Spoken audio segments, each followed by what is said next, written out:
I hate to do this twice. You bet. Fallbrook Regional Healthcare District Finance Committee meeting of Wednesday, March 4th, 2026 is now in session. And we'd like to welcome Olga for the first time. Yay. Olga? We told her she wouldn't get any hard questions. Oh, So I've got a couple, but I won't ask them of Olga. Favorite?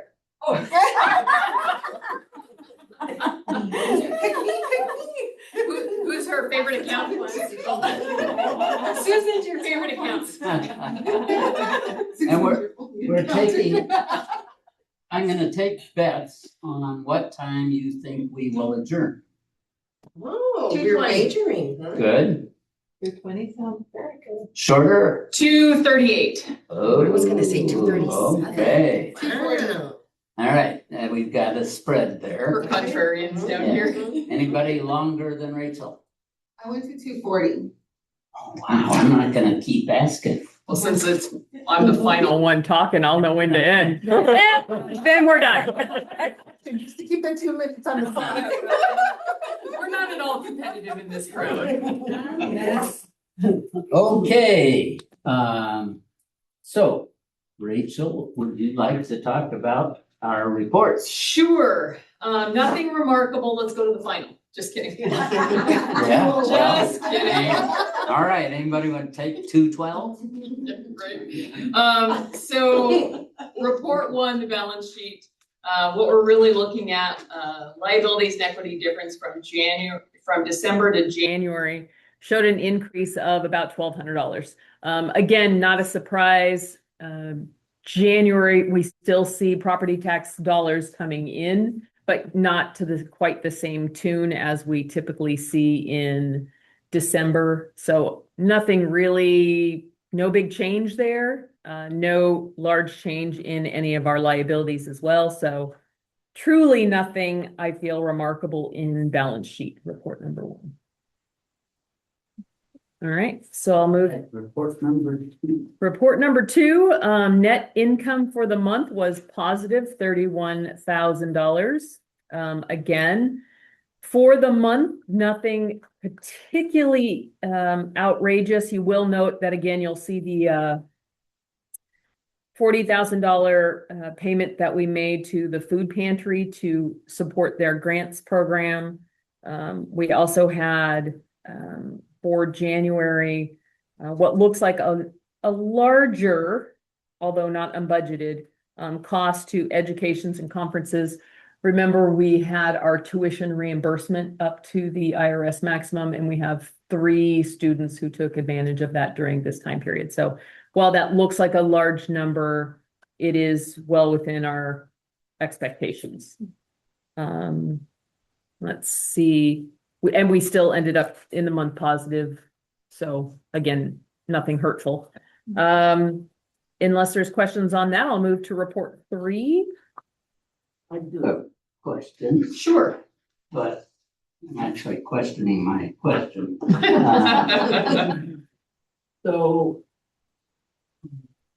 NL report number 2, I showed, I had a question about a grants, 100,000, but that doesn't show up on report number 2. It's probably going to be able to answer in, oh, It is. oh, no, in income, Yeah. in other income. Yeah. So that is the grant funding dollars that I received from FPUD's community benefit program for the exterior restrooms. That total grant came in at around 120, but they break up those payments in 2. So that was the first installment. We'll receive a second this month or maybe April, I forget. Okay, good. Next. All right, report number 3. You better slow it down. No, I got plenty of things to talk about later. Report for the food pantry, sorry, that was the final check. That's the final check of the additional funding that we promised to them. Right. So no other, correct. Those checks that were approved before. Correct, no additional What support. were they doing? They seem to be doing much better. things seem to have caught up. We spoke with Shay not too long ago. Last week. And it's standard chaos, Yeah. not unusual chaos. They have hired, a new person to come in and basically be their Judith, an operations person, which is something that Shay definitely needs. So that person, actually is Vi's daughter, Vi Dupree, who was once upon a time director here, Yeah. and was a longtime board member for the food pantry. Her daughter, Tanya, is a retired teacher. So she actually is a very systems kind of oriented person, so that should be able to provide some extra support and stability to the food pantry. Good. But we are done with additional outside the approved grant funding through them at this time. All right, so I will move to report 3. And I was mentioning to Olga that this is typically the report that I spend the most time on because it is directly related to our budget expectations. And it's the one thing that we really have the most control over. So as we run through this, I will typically identify those areas either in administration or wellness center where we are considerably above or considerably below that of the budget. So where we have a large variance. So with that in mind, I'll start with percentage of budget. If you look across both admin and wellness center in the advertising and promotions, again, we're considerably higher in that year to date, 173%. Again, we had to wrap the little truck. And part of that was advertising, and part of that, I think we actually put under auto expenses. But we've been doing more for overall advertising to make sure that the programs at the Wellness Center are being well received. We had a number of things with district expenses that went forward. So you'll see that that will continue to be over for the rest of the year as far as that budget line item, because I was much more conservative at the start of the year. But it is an investment in making sure district is being put forward out there so community can access services. The other one, obviously, food pantry, that grant, the extra $120,000 that we provided to them, that puts that significantly over. As far as other administrative expenses, if you go on to what would be page 8, if you look at employee benefits, again, that's just a reminder when we switched from CalPERS to SDRMA, we did have an overlap. So we had to pay a little bit more due to the timing of when that switchover is. So we'll probably see that sit at that percentage for the rest of the year, maybe go a slight bit higher, but you shouldn't see a big jump from month to month like you saw from kind of that December to January. Okay. Just wanted to point that out because I know we talked about it in kind of that November, December timeframe, but this is where you're actually seeing it hit the financials. And of course, that carries over to the wellness center as well. Those are really the only big things. It still ends up that administration is under our planned budget by $730,000.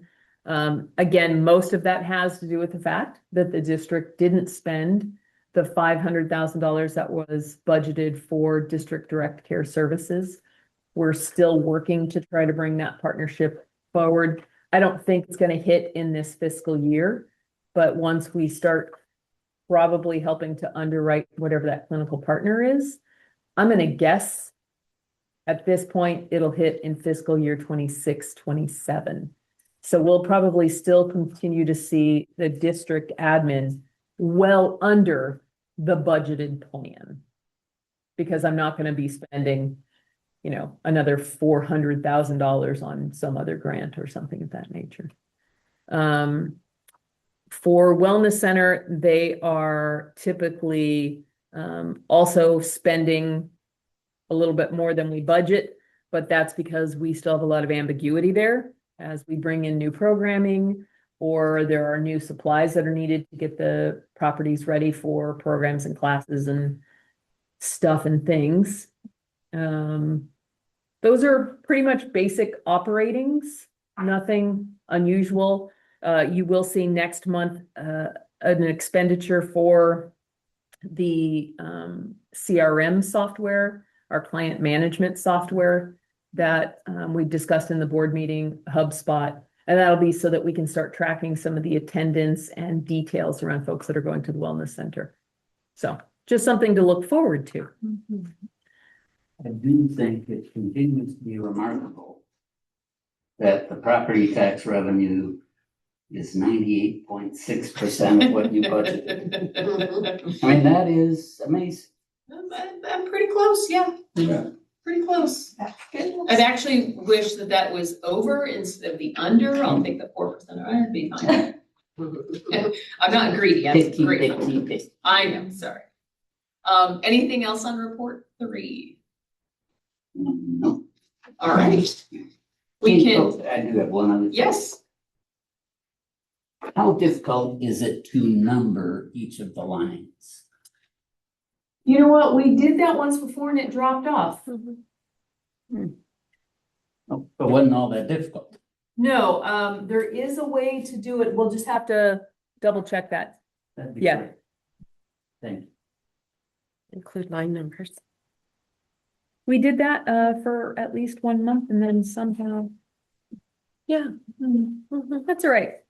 We'll work with Olga and work on that because next month, obviously, we'll ping her for a little bit more support in developing the reports. But we wanted to give her a chance to actually figure out what is happening here before we started throwing projects at her. Right. Such a kind thought. Well, that wasn't my Well- plan. That was Judith's plan. My plan is just get in the pool. But that plan doesn't always work so well. Such a kind thought. To Judith. All right, let's talk about the compliance report. Thank you, Susan. So as you know, Susan puts together this compliance report regarding our investments. We are looking at the following pages, which have to do with our LAIF, CalTrust, and class statements, but I'll read this overall. For LAIF, our balance was $390,000. It's only 4.5% of the district's portfolio. Our yield for the quarter or for the month was 3.93. We do receive quarterly earnings out of LAIF, and that was sitting at 4,200. We'll leave those funds, obviously. We have switched from always pulling the reimbursement from our community development disbursements from LAIF because the balance had shrunk so low that we'll now pull those reimbursements from CalTrust where we have larger percentages. And we do want to keep all 3 of these investment vehicles because they all perform just a little bit differently. Okay. But we do still have the smallest balance in LAIF at this time. CalTrust, we have 2 different funds within CalTrust, the medium-term fund, which right now holds the largest component of our portfolio, $6,715,000. It's representing 78.2% of our investment portfolio. That's actually a little above what is recommended for our balance. But we did speak at one of the previous finance meetings that Judith was going to bring some information back from some of the trainings and such so that we have a better idea of maybe how some of these investments should maybe be rebalanced. We did want to push that off to a little bit later since we have a new person we're training and there's a lot more going on. So we'll still revisit that, but we're not going to do that obviously this month. Okay. Our short-term fund with CalTrust is sitting at a little over 5 million, or sorry. I don't have it broken. No, you don't have it broken down. I was reading the unrealized as 5 million, sorry. We earned $21,000 in dividend income and reported 5,000 in unrealized losses. However, for the medium-term fund, we're sitting at 4.08%, and the liquidity fund is sitting at 4.3. So both of those funds are still performing quite well. It'll be interesting to see how things move with the shift in political environment, the newly acclaimed war on Iran will probably cause more volatility in some of the investment markets. But these are usually pretty risk-averse funds, but we will still probably see some shifting moving around a little bit. And then lastly, our California class, which is also again more of a short-term investment. That one's holding about is holding 1.4 million. It's sitting at 17% of our portfolio. We reported a 4,700 and more in earnings. The yield on that one is 3.78. So it's dipped a little bit from some of its earliest yields when we first opened the account, but that's fairly normal. Again, it's a short term, so it's going to probably show a little bit more reactive than some of the medium term that you saw from CalTrust. Again, all of our investments are compliant with our 25-26 investment policy, and we still have funds that would allow us to meet any requirements of reserves for the next 12 months. Always good to hear. Anything else, Susan, I should mention from the compliance report? No. I was about to ask the question of, have we or do we take any action based upon the report? You've already said that, we've switched from LAIF to CalTrust for operating funds, but I think it would be good to put on this either some conclusions or, more importantly, we recommend some kind of action based upon the report. Typically, we have very little that we would do on this. I think we've talked about waiting until we had a little more information from some of the investment info that Judith was going to bring. We also talked about changing some of the reports and some of the other things until Olga was fully up to speed. So I think we'll probably see that coming, but we still probably want to wait a couple more months before we start changing up reports any. Thank you. I think Okay. one of the primary things that we need to start changing also, just from our finance committee, is that the pursuit of yield in the public sector is not the driver to how we should be looking at our investments. It's always safety, then liquidity, then yield, which is what they were driving home primarily as to what we should be sharing during these public meetings. It's always safety first. And so with safety in mind, moving the money in the pursuit of yield, or that is not something that they recommend that we do during volatile times. Whenever we hear wars or oil price shocks, they were like, that causes the public to have a reaction more to what you're doing in your finance committees, rather than you holding still to what you've been traditionally doing, because your primary goal is always safety of your funds. Good comment. Thanks for making sure to point that back out. Yep. Anything else on investments? No? All right, I'll move over to our check detail report number 5. Pretty standard. You're not going to see a lot. Again, on page 16, you'll see those 3 tuition payments. That's probably the only thing that looks a little unusual. There's one for Judith, one for Jasmine, and one for myself for the 52.5. And again, that falls within our approved budget as well as approved for policy. We will only do that once a year. And last year we had it in the fall. It's awkward because of the fact that the IRS uses a calendar year. And so Judith and I kept going back and forth of when this should happen and how does it line up. So we've moved this going forward that when and if there is a budget, it will show up in the January budget instead of pushing it to that July budget. So the employee may use it anytime within the calendar year, but I'm going forward, we'll only budget it at the January time period. Okay, so that's just a shift in how you'll see it on the financials. Okay. Does that make sense? Okay. Again, you'll see the additional check for Fallbrook Food Pantry. And then on the bottom of page 17, you'll see the $99,000 check that went to LC paving. Again, that was the wellness center's ADA ramps and such. Again, we did receive just under $30,000 in grant funding last year from FPUD's Community Benefit Program for that project. So those funds were already accounted for. That's why you don't see them as other income in this fiscal year. Just a note. And that project is done, so it's no longer construction in progress. I'll make a note of that. Thank you. If that one's done. Ribbon cutting on my calendar. Good, excellent. Yes, there is a ribbon cutting for that. Anytime we're receiving funds or support from outside the agency, Teresa's like, yeah, we'll do another ribbon cutting. Yeah. Why No not? problem. We have our own ribbon and our own scissors. We don't need the chamber. We could do our own. So once the exterior bathrooms are done, we'll do one for that too. Well, we're excited about it. Yeah. It'll be We are. so nice. Yeah. All right. So that was check detail report. Any questions on Yeah. that? Yes. What's SDRMA? That's our special district risk management Authority? Board of our association. I think it's authority. That's all of our insurances.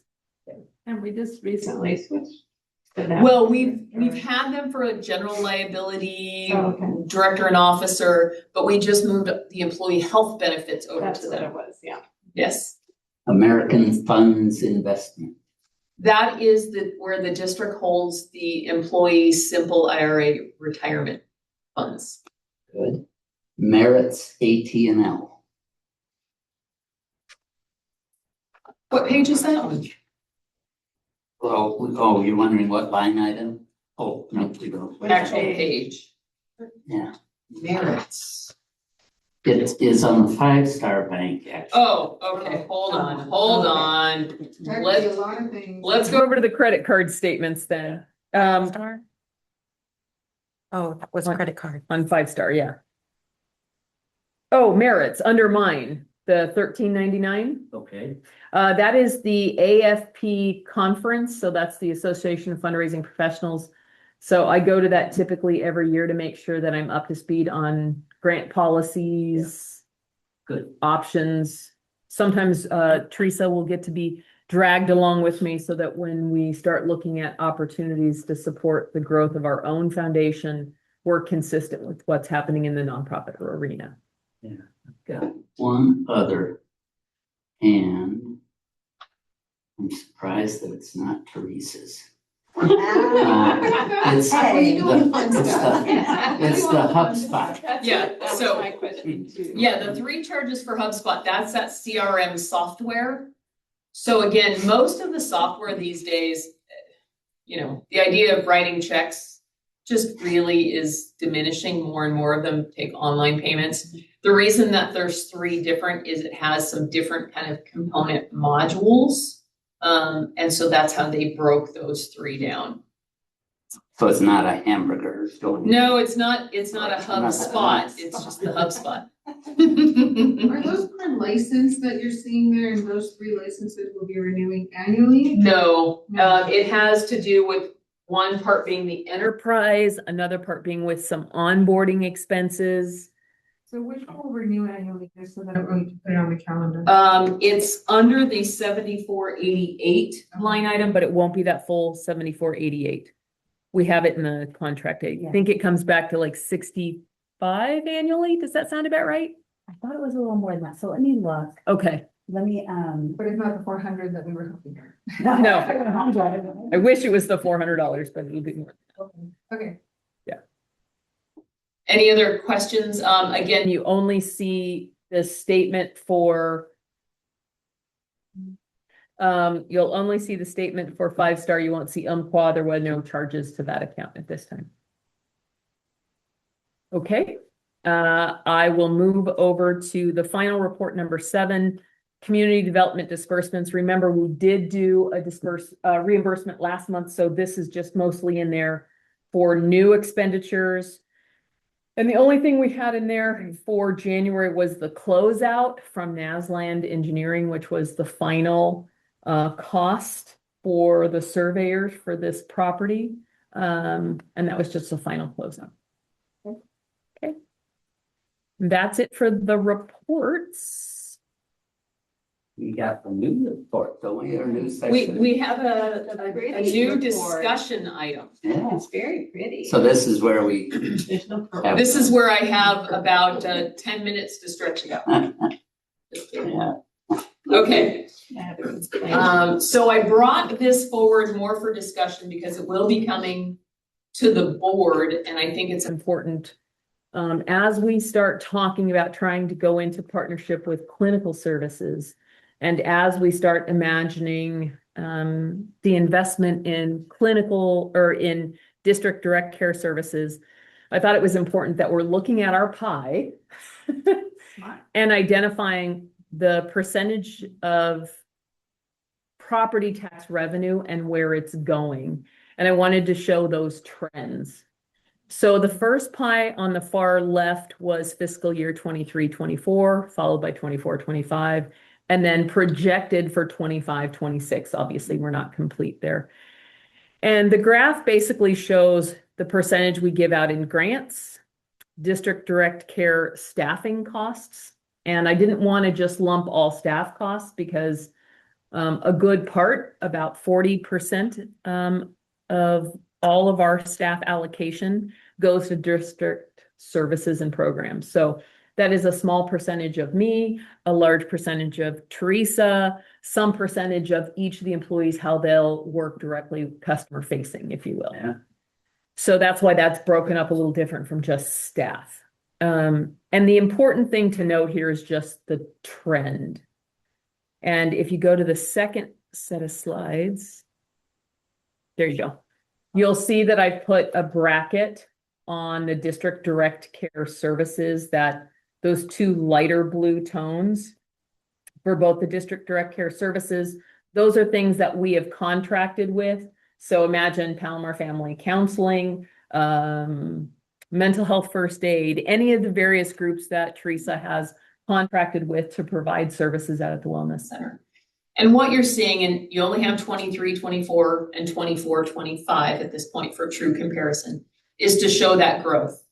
And we went from 23-24, that being 14%, to 24-25 being 20%. 25-26, you're going to see that being significantly higher. That actually directly relates to the district's mission of supporting services to the community.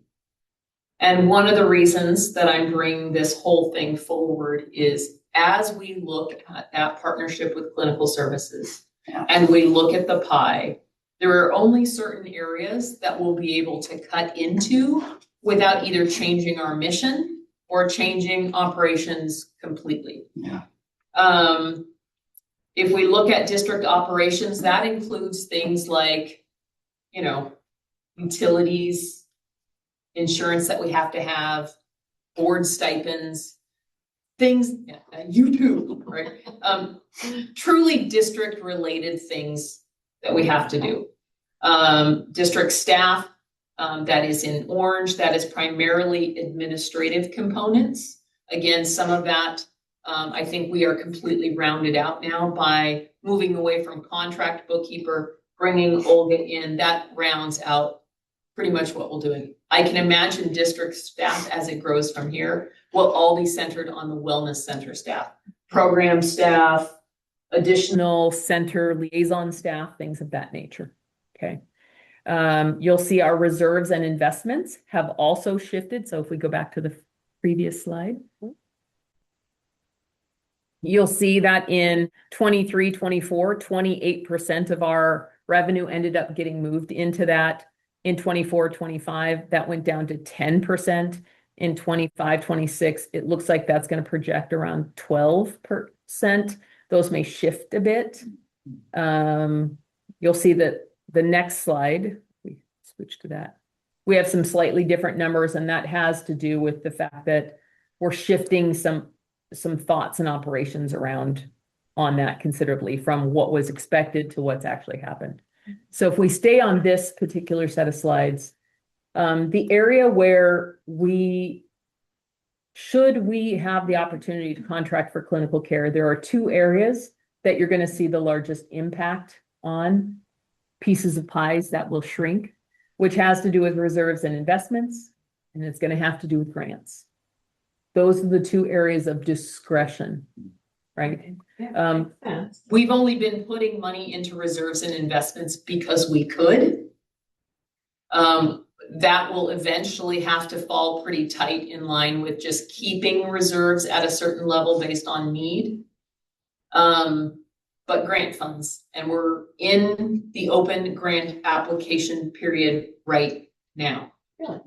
When did that open up? That opened on Monday at 10 a.m. It closes at the end of this month. Again, a reminder that we have just changed our grant process. So each entity will ask for some amount of money, and it is up to the board to decide we want to give them $5,000 or $50,000, irregardless of what they've actually asked for, right? But I wanted to start with this committee thinking about the perception and the reality of where we can spend those funds. I think that's an important piece. And then let's go to the last one of these slides. Okay, this last particular slide that I added in some trend lines for expenditures, just so that you can see where everything has been fairly consistent. We have seen that grants went down a little bit. That projected line item is actually going to bump back up once you add in everything that we're actually giving back to food pantry. That's going to bump that number back up. It made sense. It was appropriate for this year. But I did want to just kind of point out what we're looking at for this year. District staff, the orange piece of pie, while that looks heavy right now, it's going to stabilize and will end up overall probably being a different percentage as the others grow. I think it's going to be fair to say that the district direct care line item will continue to grow closer to at least 30% is my guess once we get there. Grants are going to have to be the primary area that we cut down from, but that district direct care will grow exponentially once we contract for clinical services. So I put these pie charts together specifically. I think it helps people visualize. It's easy to understand a true pie and understand the pieces and where those slivers go. But this will be a fundamental shift in the district.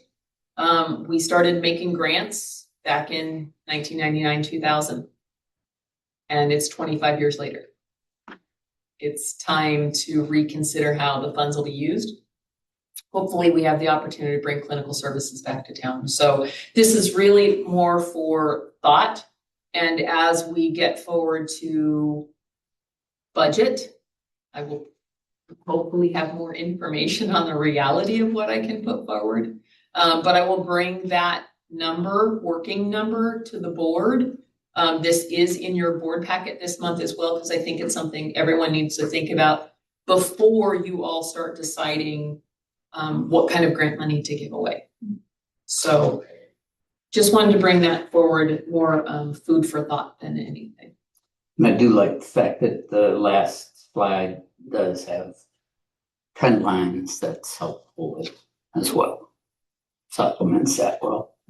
Well, the MBA program was teaching me that. I was just thinking. You were just thinking that I stole that from my class, yeah. Trying to make it meaningful, right? The idea that these categories have been pretty consistent from our annual reports. So when I'm grouping some of these numbers together, they're not arbitrary. I'm not playing with the numbers. These are the same things we put in the annual report. It's important, I think, and I've had this conversation from back in the nonprofit world. When you start talking about staff allocations, right? Yes, it looks like we're staff heavy.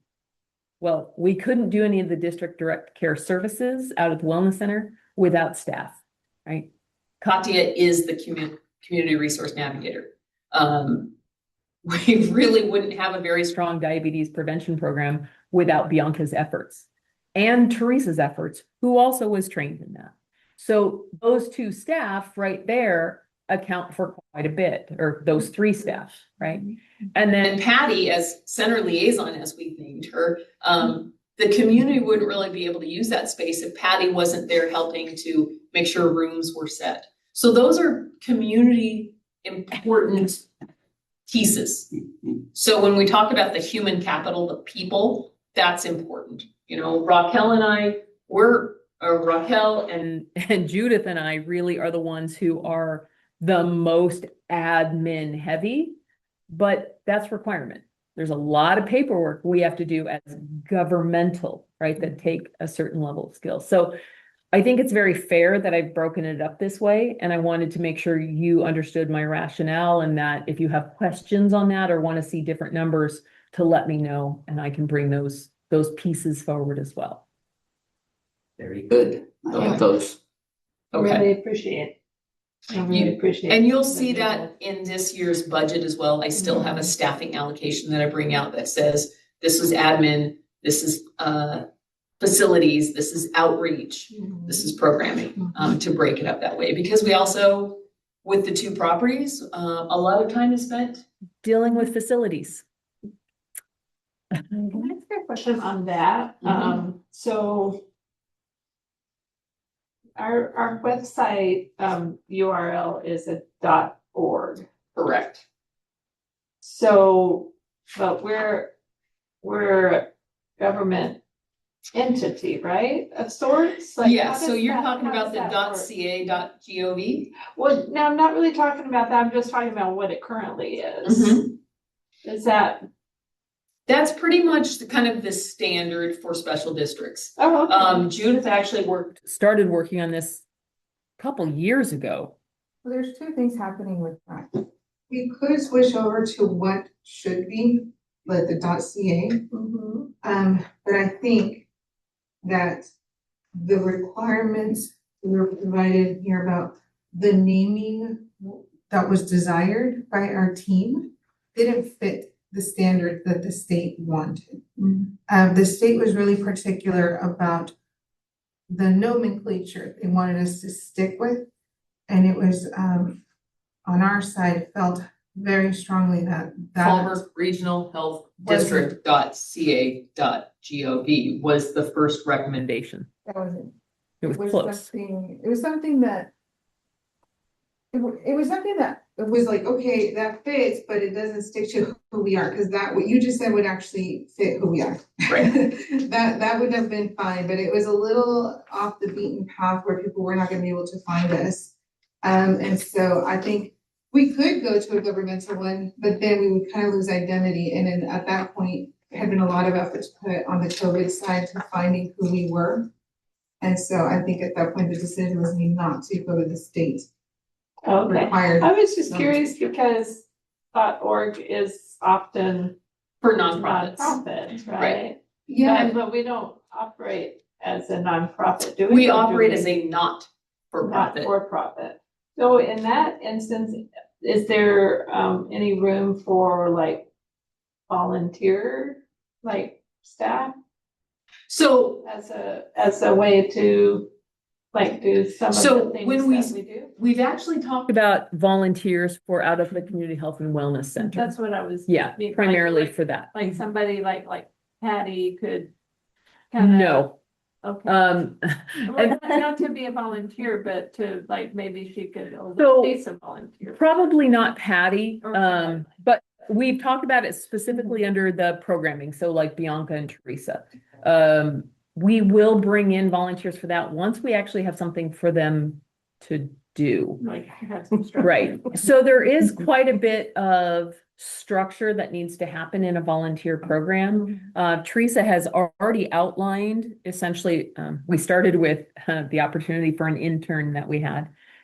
Between interns and volunteers, Teresa and Bianca both have been working on that. So we have a basic policy in place. If someone said they wanted to come in and volunteer, the question is, what would we have them do?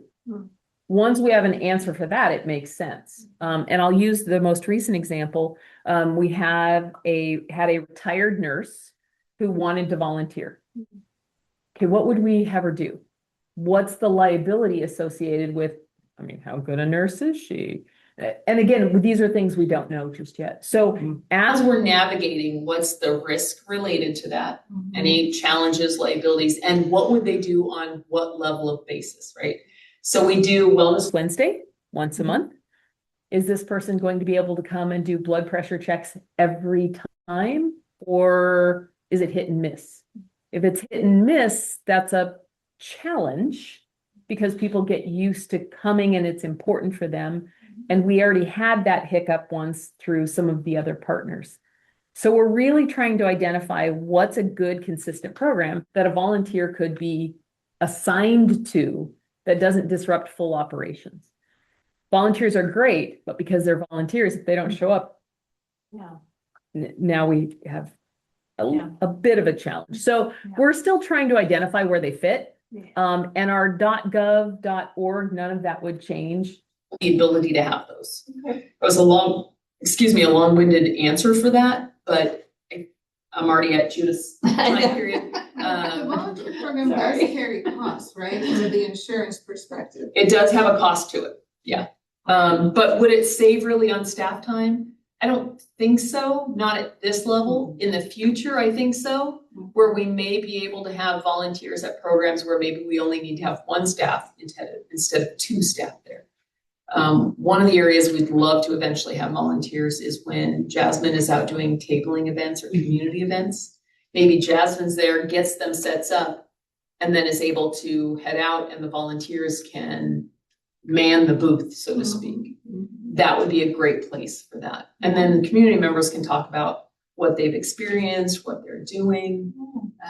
But we don't have that really in place just yet. Just curious. Does that make sense though? Totally does. Okay, that's been the rationale that we've talked about, primarily Teresa and I on that. And then Judith has been alongside of, okay, well, what's our job description for a volunteer? What's the risk and liability for having them? Because once they fall under our umbrella, it's our job to make sure that they're secured, safe, know what they're talking about, have the resources they need. Great. Judith is here to scare the hell out of us and make sure that we do that. I'm here to keep the district safe. All right, that was it. Any other questions on the financials or thoughts? And again, you'll see these pie charts at the board meeting. No, I do have a sad note. Uh-oh. Lou Holtz died today. And you might say, well, why is that sad?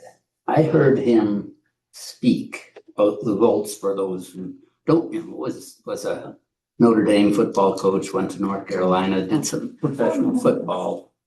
And I heard him speak many years ago. And to some degree, he changed my life. He's a funny guy, so it's a funny speech with stories, which are the best kind. But he kind of encapsulated some things, and he said there are 3 things that all of us should strive to do. And the first was, or is, always do right. The second is do the best you can. And the third was treat others as you'd like to be treated. Golden rule, obviously, huh?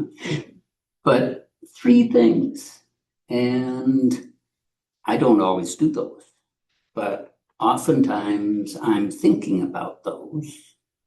And if I did those all the time, wouldn't that be great? Huh? So, there are people in all of our lives that have impressed us or given us guidance, and he was one. So he was age 89 and had a good life. And taught some valuable lessons. Yeah, he did. So, Nice. Thanks for that soapbox. Did we help you reach your goal? We've now surpassed all of our, I won.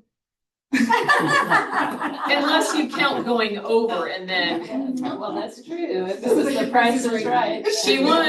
Then Rachel won. Oh, wait, no. no, then we all Nobody lost. won. We all lost. Yeah, No, that's right. I think Judith wins that one. Yeah. It's good. Well, thank you all. You do great jobs, and I'm proud of this organization. Me too. Thank you. Yeah. Welcome, Olga. Thank you for having me contribute for this good cause. It's a great company and the team. A lot of meaningful work for sure. All right. So. We are adjourned. Thank you. Thank you.